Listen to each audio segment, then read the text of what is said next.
we are going to be simplifying rational expressions. So right here, basically what you guys are going to be doing. Okay, so what I'm going to do, a rational expression is basically just a fraction, but it's not going to be the type of fractions you guys are used to seeing. It's going to be like maybe some kind of quadratic over another quadratic, to where we'll have to factor both top and bottom and reduce like we always have in the past with fractions. So down here at the bottom, it goes on to say that the goal of simplifying is to reduce all fractions so that its numerators and denominator has nothing in common, okay? So for instance, these two are already in simplest form, okay? Because, and I always have somebody ask, well, if there's an x on top and an x on the bottom, can't you cancel those out? You can't, because of this minus sign. Like, you have to keep the x minus 1 together.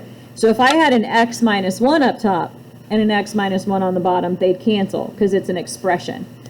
But if there's, like, if this one had an x, so if it was like x over x minus 2x, and all three terms had an x, you could cancel out the x. But when there's three terms, they all have to have it for it to cancel. Does that make sense? Okay. Now these over here, if you look at this one, obviously there's some x's up top and on bottom, so that could reduce, like this x could cancel one of those. And if I had nothing up top, I could just put a 1, and then there would just be an x on the bottom. We're not even going to discuss this one. I'll tell you why this one's not in simplest form. You can never have a fraction within a fraction and it be considered in simplest form, okay? This one over here, what do you notice top and bottom both have? Yeah, the x minus 3's could cancel each other out, leaving us with 2/3.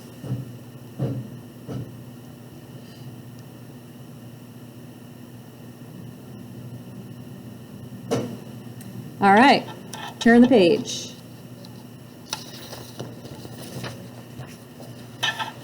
This type of problem was one that you would have seen back in Algebra 1. This is the kind that we're going to be doing. But just as a review, when you guys had, you know, up top, this is one full term because they're all connected, and this is one full term all connected. What you guys would have done in Algebra 1 is you would have looked at it piece by piece. Like we would have looked at, can you divide negative 27 by 9? What would you get? What kind of 3? You'd get a negative 3. So this cancels out the 9 and leaves a negative 3 behind. If there are 3 x's up top, like x, x, x, and the bottom there are 4 of them, these 3 cancel out 3 of those, right? Leaving how many on the bottom? Just 1 on the bottom. What'd you say, Michelle? You remember doing it? Probably in Adam's class or at your previous school. Okay, and then if we have 1 y up top and 1 y on the bottom, don't they just cancel each other out completely? So then this right here would be simplest form.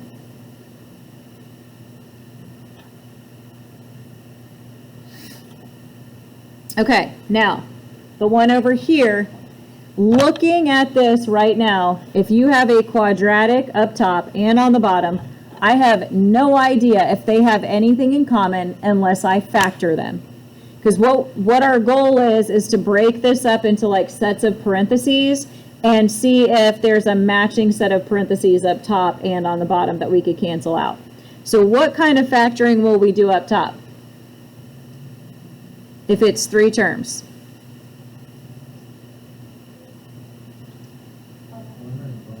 It's a quadratic, so what are we going to use? We're going to use the asterisk for the top one. Now look at the bottom one. Isn't that another quadratic? So we could use the asterisk on the bottom. So what we're going to do is we're going to factor both the top and the bottom, looking for something that they have in common. Okay? All right. Let's do the bottom one first. It's easier. So can you guys watch up at the board? 1 times 6 is 6. The negative 5 goes on the bottom, and then I'd have a 1x and a 1x. So two numbers that multiply to give me 6, that add to give me negative 5. 3 and negative 2. How about negative 3 and negative 2? Both negatives, so that way the top would be positive, right? Okay, so these are the two sets of parentheses that go on the bottom. So x minus 3 times x minus 2. So you're just writing it in factored form. Is everybody good with that? Because then we're going to just do the same thing with the numerator. 2 times negative 2, negative 4. The negative 3 goes at the bottom. And here we have 2x and 2x instead of 1x, right? Because there was a 2 out front. What two numbers multiply to give you negative 4 that add to give you negative 3? Negative 4 and 1? Okay, so negative 4, positive 1. Which side does not reduce? The 2x plus 1? Okay, so I can go ahead and write 2x plus 1 up top. The other side, however, reduces to what? X and negative 2. Yeah, 1x minus 2. So that's your other set of parentheses. Now that we have it in factored form, you should see what cancels. You've got an x minus 2 here and an x minus 2 here. They just cancel each other out. So don't I just have one expression up top and one expression on the bottom? If there's just one expression, do I need the parentheses when I write my final answer? Can you still put them? I mean, if it makes you feel better, put them. But if it's just one expression, you don't have to write them. Your final answer would be 2x plus 1 over x minus 3.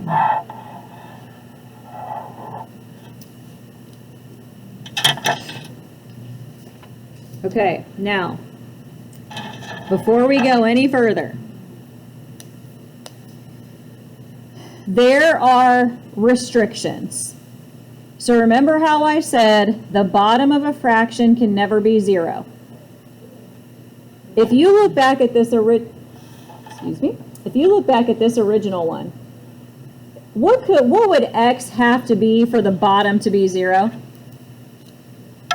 What would the value of x have to be for the bottom to be 0? Like 9 times what would give you 0? 0. So x is not allowed to be 0. What about y?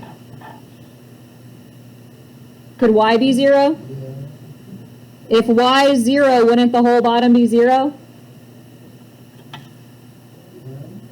Is it allowed to be 0? No. So y is not allowed to be 0. Those are the restrictions of this one. Okay? You guys are going to have to you're going to have to tell me the restrictions, which means you're going to have to figure out what numbers on the bottom would make the denominator equal to 0. Because whatever those are, we can't have them. So like look over here, look at factored form. What number would go right here that if I subtracted 3 from it, it would give me 0? Okay, so is x allowed to be positive 3? Okay, so my restrictions for this one, x is not allowed to be positive 3. And then x is not allowed, so look at this one. What number would go there if I subtracted 2? Positive 2. Those are my two restrictions of the second problem. There was a period of time when we weren't really tested on restrictions, so I focused more on making everybody just factor and cancel. But those restrictions really are important. Your restrictions are always going to be the numbers that if we plugged them in when they were in factored form, that would make the bottom 0. So it's either a positive 3 or a positive 2. Any other number out there would be fine. for x. It just couldn't be a positive 3 and it couldn't be a positive 2. Does that make sense? Okay. So when they ask us for restrictions, we're going to actually figure them out prior to canceling things. Once we have it factored, we'll look at the denominator and we'll figure out our restrictions, and then we'll cancel stuff out, okay? All right, let's go down here. The more you do, I promise you, like the easier the restrictions will become. All right, this problem. How am I going to factor the top? An asterisk. And how am I going to factor the bottom? An asterisk.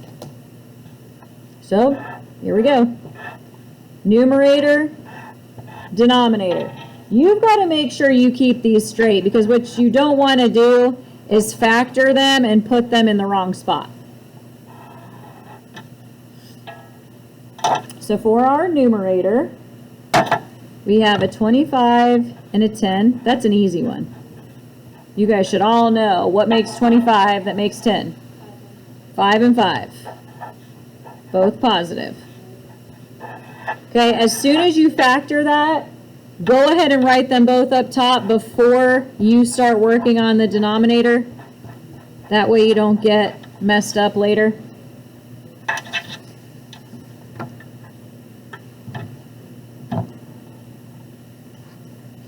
Okay, now the bottom had a 20 and a 9.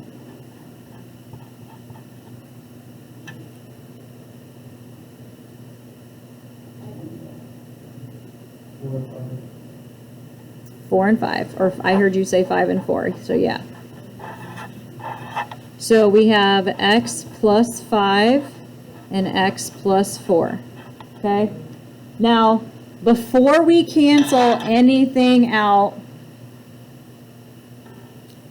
let's talk about these restrictions.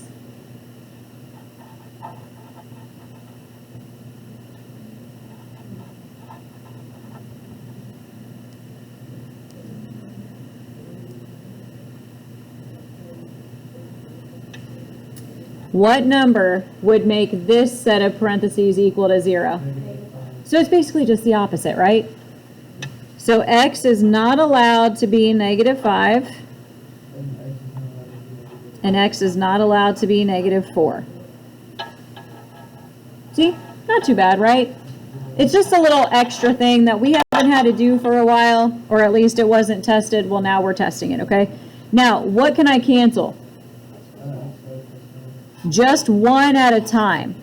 I always had people say, well, if there's 2 up here and 1 here, can we cancel them like all 3? No, it's 1 and 1 at a time. So 1 from the numerator, 1 from the denominator, and then that's it. So what would my final fraction look like? Good, x plus 5 over x plus 4. And again, you don't need the parentheses just because it's one expression on top and one expression on the bottom. If you put them, I'm not going to count it wrong. And then when you're, you have to write the restrictions every time. Yep. And again, it's all about the numbers that would make the denominator equal to 0. Uh-huh.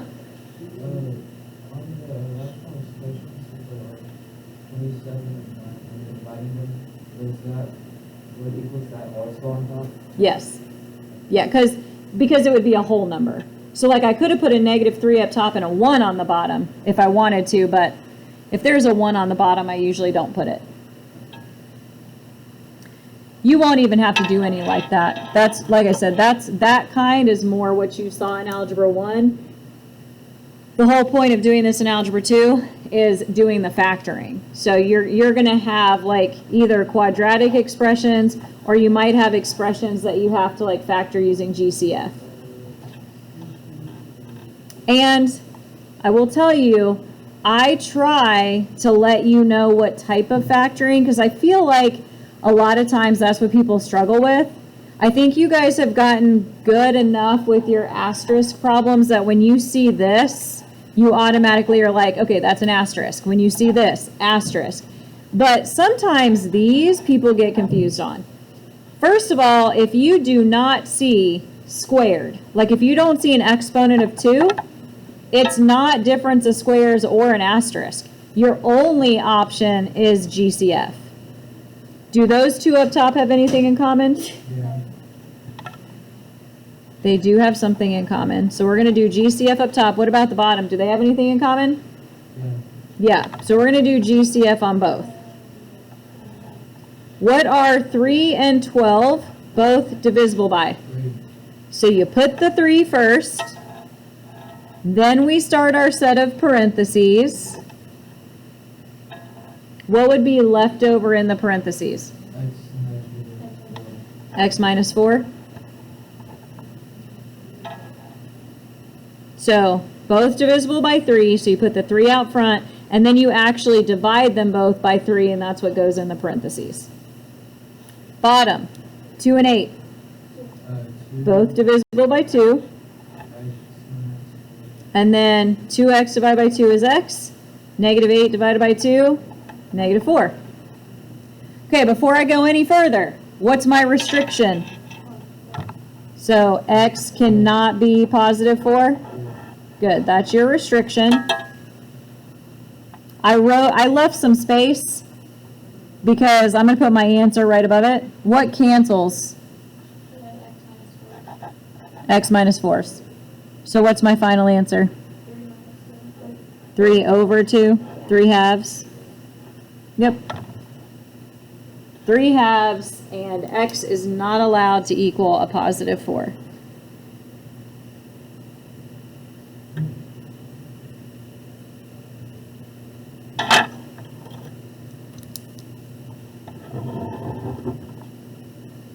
Okay, now the second problem. Look up here, please. 2 terms, there is an x squared and there is a minus sign. So maybe some of you are sitting here thinking, oh, well, maybe it's difference of squares. Can you take the square root of 2? Square root of 2. We don't know the square root of 2, do we? It's not a perfect square. Okay, so the top is not difference of squares. I don't see 3 terms, so I don't really think it's asterisk. So do they have something in common? Okay, what are 2 and 16 both divisible by? 2. Do they have any x's in common? How many? Just 1. So 2x is what they have in common. We start a set of parentheses. What would be left over out of that first term? So just an x, and then out of the second term would be the minus 8. Good. Now when you look at the bottom of that fraction, this one, 2 terms, minus sign. Can you take the square root of this? Yes, you just cut the exponent in half. Can you take the square root of 64? Yes, it's 8. So the bottom really is difference of squares. Do you guys remember how to do difference of squares? We basically just said it. We said take the square root of x squared, which is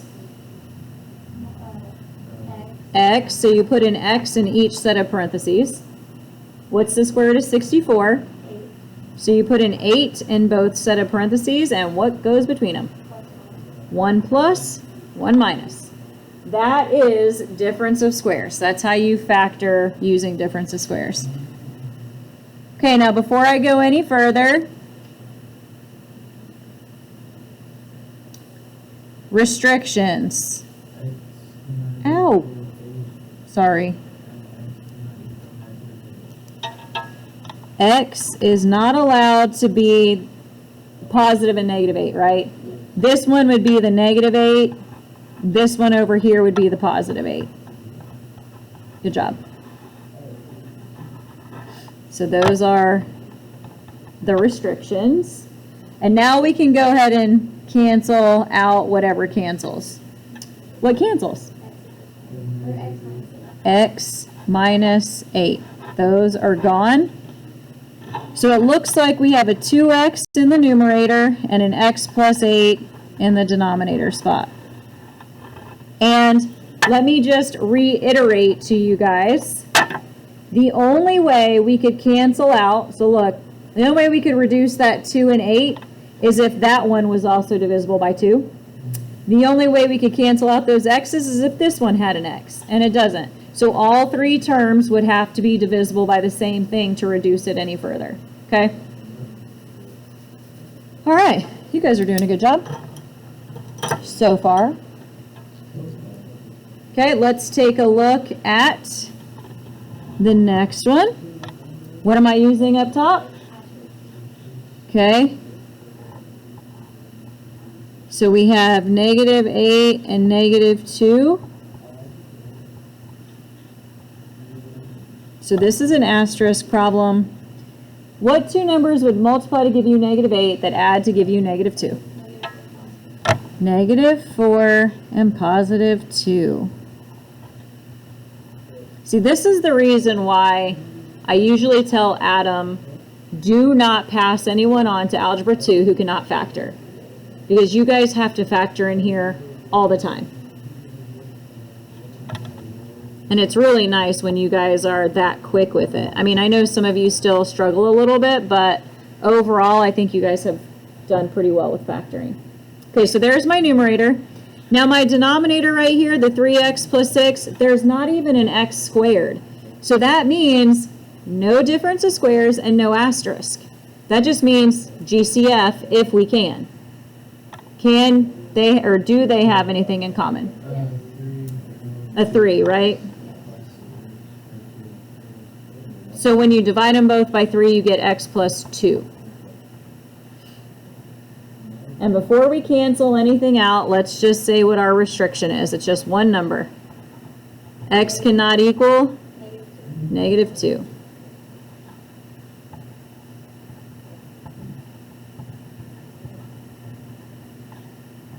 And what cancels out?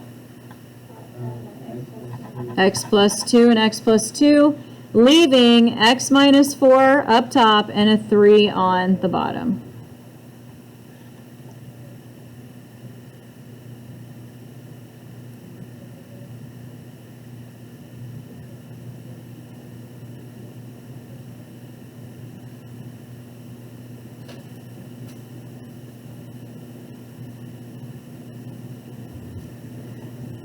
You guys still okay? Okay, then this last one up here. What does the top look like that we're going to use? Yeah, it looks like 2 asterisk problems. Now you know, well, I'll say it in a minute. Let's talk about this numerator first. 2 times 35. 70, -17 at the bottom with a 2x on each side. Okay, now this one's not too bad because whenever I see a number that ends in 0, I always think 10. 10 and 7, right? Will -10 and -7 make -17? Yeah. If you guys didn't think that, I mean, it's on your reference sheet too, but it will be -10 and -7. And which side will not reduce? Okay, so the 2x minus 7 is going to stay the same. Now the 2x minus 10, can't we cut them both in half?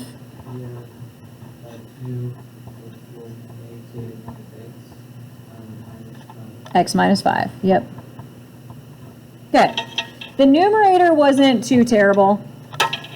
Now the denominator, I don't typically give you guys problems where the top number is bigger than 100. Well, this one is. This one's 140.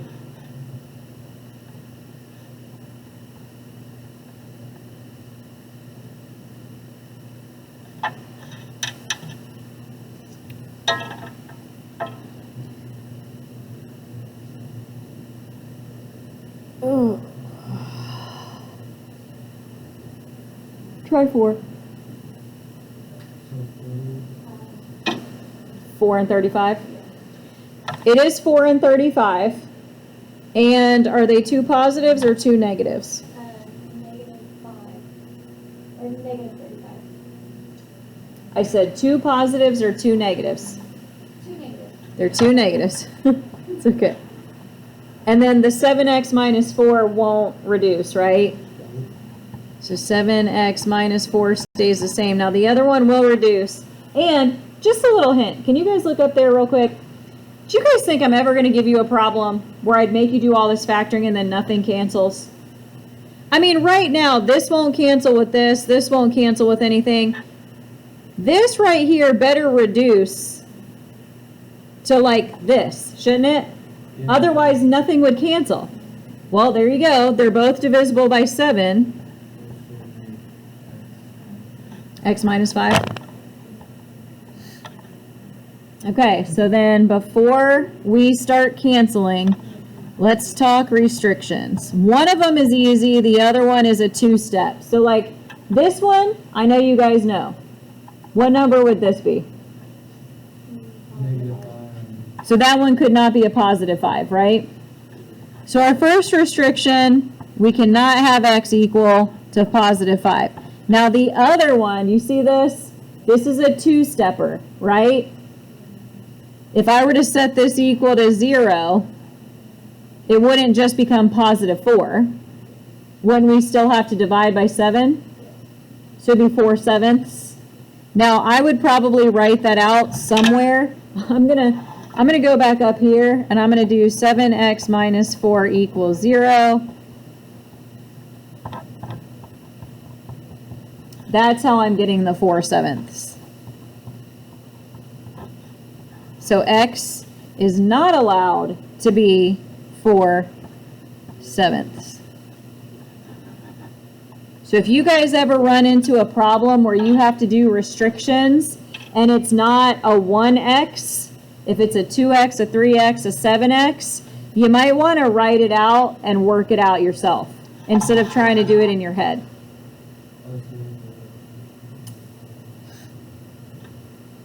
Okay, what cancels? Yep. So we have 2x minus 7 on top and 7x minus 4 on the bottom.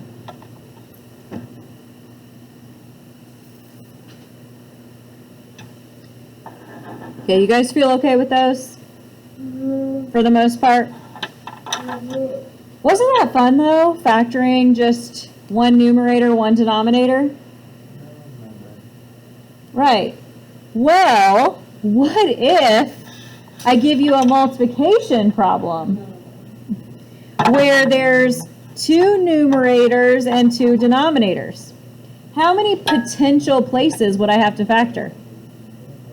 4, right?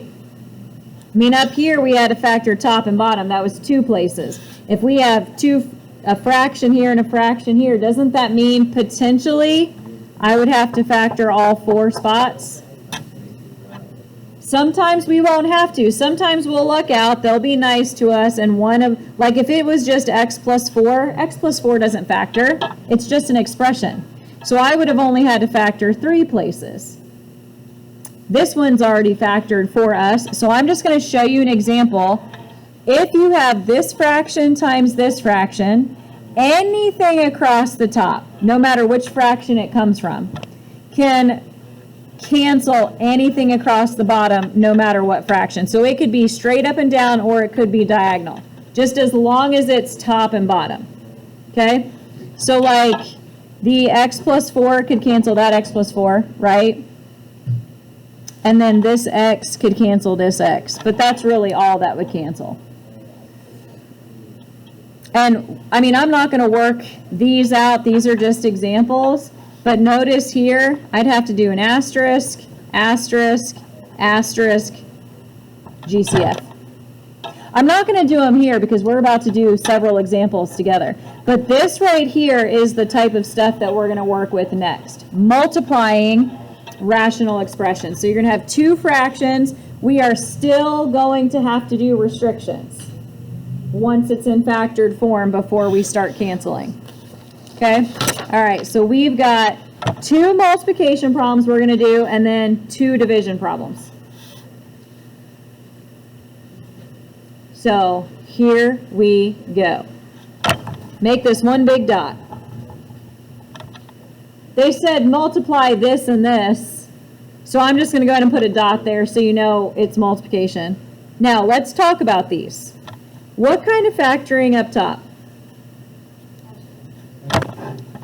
Okay, that's going to be our first numerator. Will I have to factor the bottom? No, it's just x minus 4.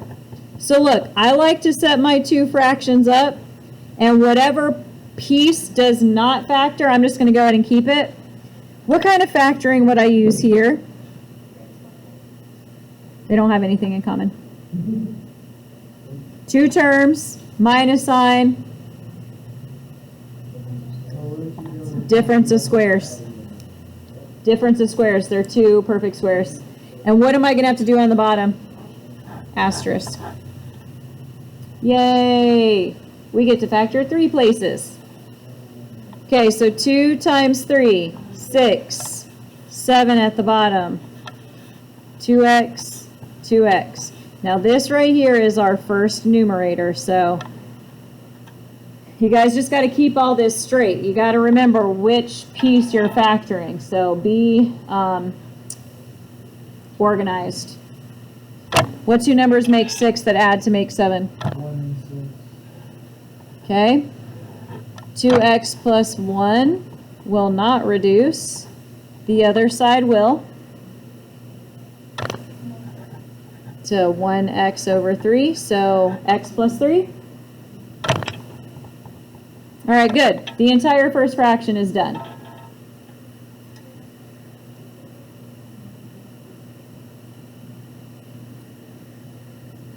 Second fraction. Difference of squares.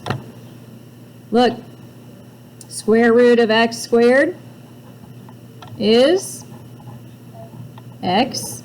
So you start each set with an x. And what is the square root of 16? 4. And then 1 plus 1 minus. You were thinking divided by 2 instead of square root. It's okay. When it was 64, you knew it was 8. So, all right, that part is done. So now we just have this asterisk. That was 15 and 8. That's an easy one. What makes 15? 5 and 3. Does that make 8 when you add? Yeah. 5 and 3.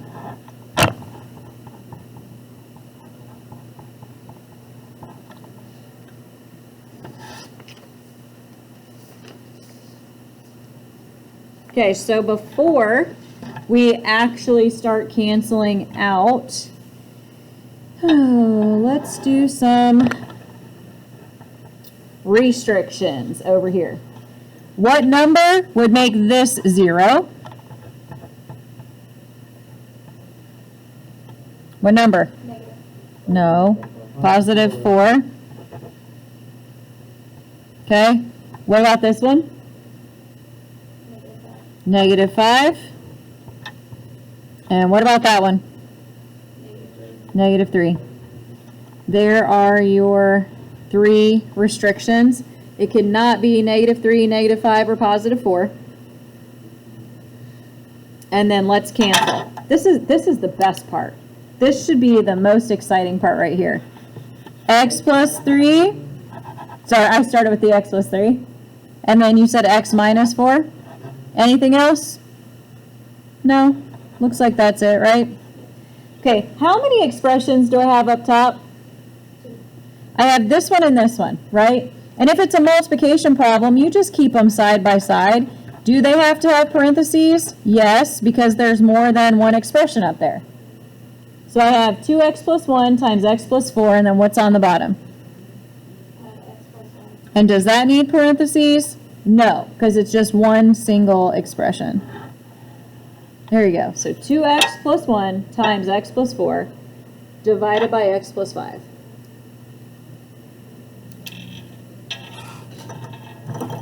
I'm definitely never going to say that these are the easiest problems in the world, but at least the individual pieces aren't that bad. It's just a lot of factoring. And It's going to vary from problem to problem because some problems you might have to factor all 4 spots. Some, they might be nice and you only have to factor 2 of them. It just depends on what's given to you in the beginning.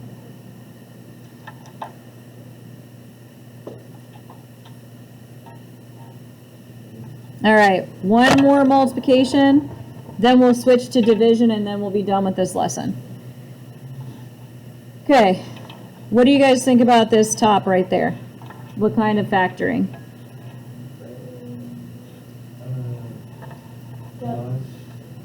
Difference of squares? How about the bottom? Difference of squares. Will the top of the other one factor? Nope, that one's going to stay the same. And what kind of factoring will I use down here? It's not a minus sign and you can't take the square root.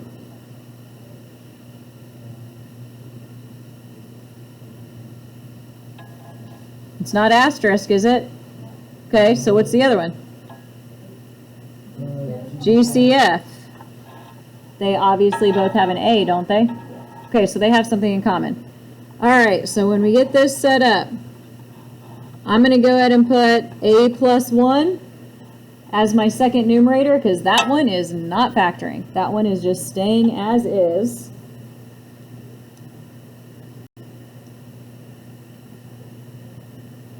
And then A squared minus 4. Well, we got to take the square root of each. So square root of A squared is A. And what's the square root of 4? Square root of 4 is 2. So you get 1 plus, 1 minus. You guys, difference of squares should always have 2 sets of parentheses. The only time you should only have 1 is GCF.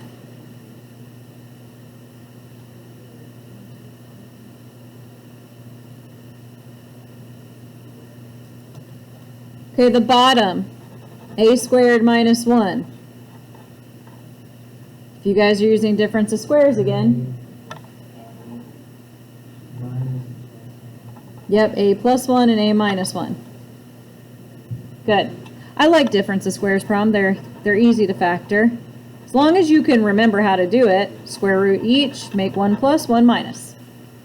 Okay, this one's already been taken care of because we didn't have to do anything with it. And then what do A squared and 2A have in common?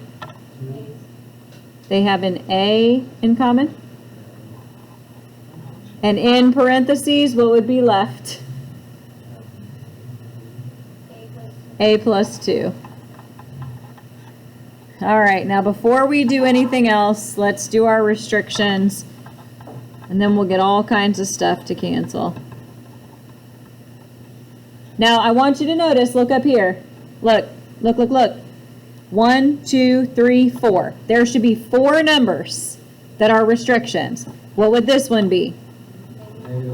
Okay, remember, this is A. So A cannot equal -1. What about that one? +1. If it's just A by itself, what number would go there? No, no, no. What number would this have to be to make the whole thing 0? It'd have to be 0. If you just have a letter by itself, it's just 0. How about this one? -2. I know why you guys said 1. You were thinking about the number in front of A. That's not what I'm talking about. I'm talking about what would make it equal to 0. No, I'm not saying to be sorry. I'm just telling you. Very close to 0. Okay, so now that we have our restrictions identified, now tell me something that cancels. A plus 2. Keep going. A plus 1. Is that it? Looks like it. So up top, we just have one expression, correct? So I would leave the A minus 2. It does not need to be in parentheses, but obviously you can always put it there if you'd like. And then I've got these two. I've got an A and an A minus 1. Don't we usually put like the single term by first and then the set of parentheses? So I would put the A first, then the A minus 1. And then that one is done.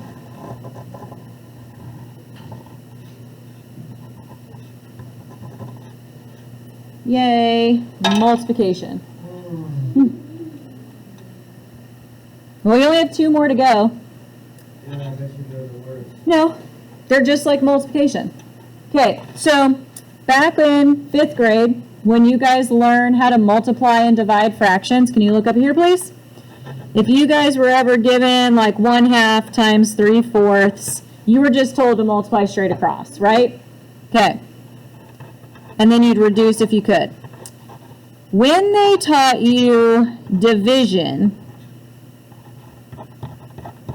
you could not divide straight across like you could with multiplication.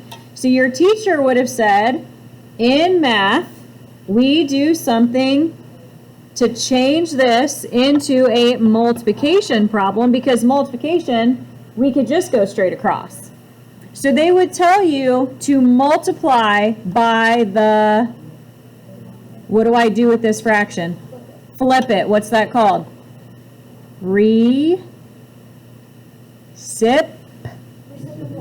Reciprocal. Close. So they would say multiply by the reciprocal. So we ended up just doing keep, change, flip. K, C, F. Not K, F, C. Oh, man. I know. Sorry. So we keep the first fraction the same. We change division to multiplication, and then all we have to do is flip this guy. And then we could go ahead and multiply straight across. Okay? The same thing is true with these. If you guys see a division sign here, this is all we're going to do. We're going to change it to multiplication, and we're going to flip this one over here upside down. Can you factor p minus 4? No, so that's just going to flip up top. Can you do anything with this one? So it's just going to flip down to the bottom. Now my first fraction is the keep. Like I'm going to keep this one the same, but we might as well go ahead and factor it, right? Because we know we're going to have to. Both of them are asterisk problems. Yay. I know those are your guys' favorite. Oh, yes they are. You love them. 6 and negative 5. And then 8 and negative 6.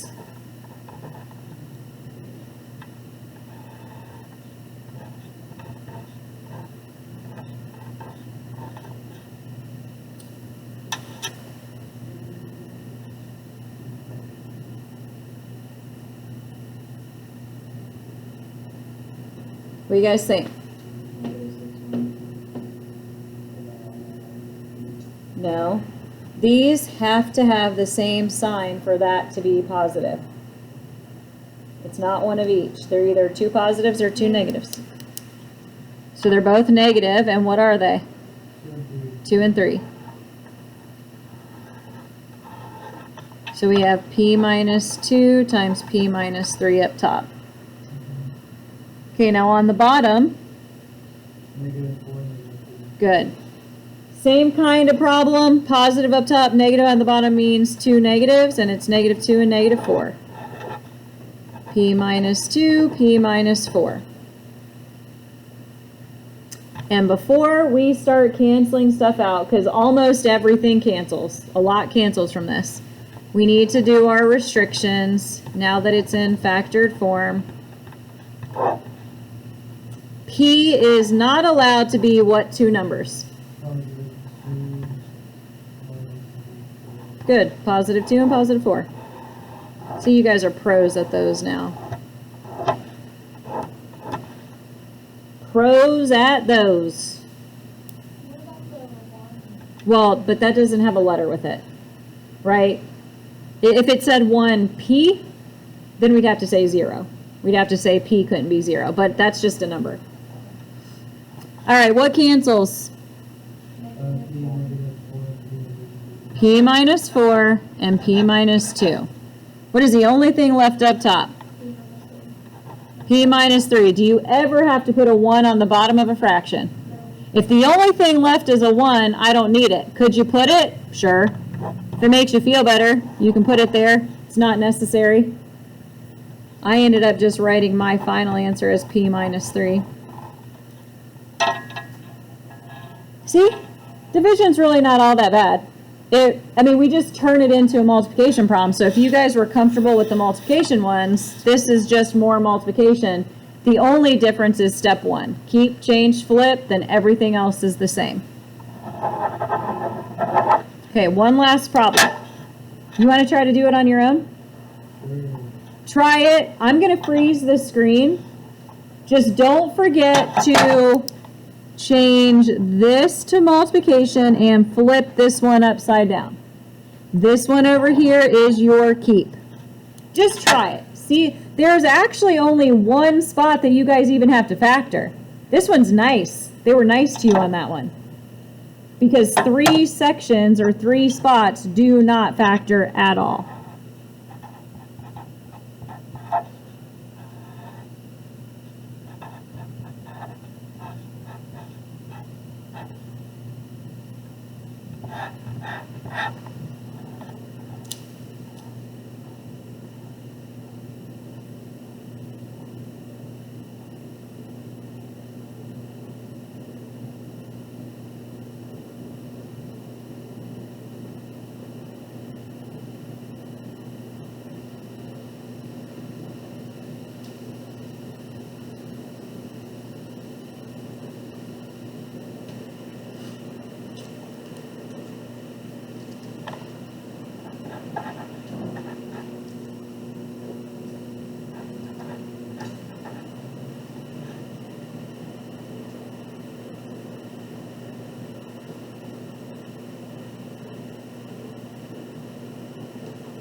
Don't forget to do your restrictions after you factor before you start canceling things out. There's only 2 numbers that are restrictions.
Whenever you have it done, I've got the answer up there on the screen.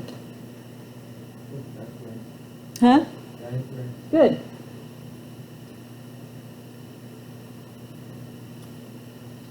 So, in that factored form, it'd be -6 and +2. That would be my restrictions.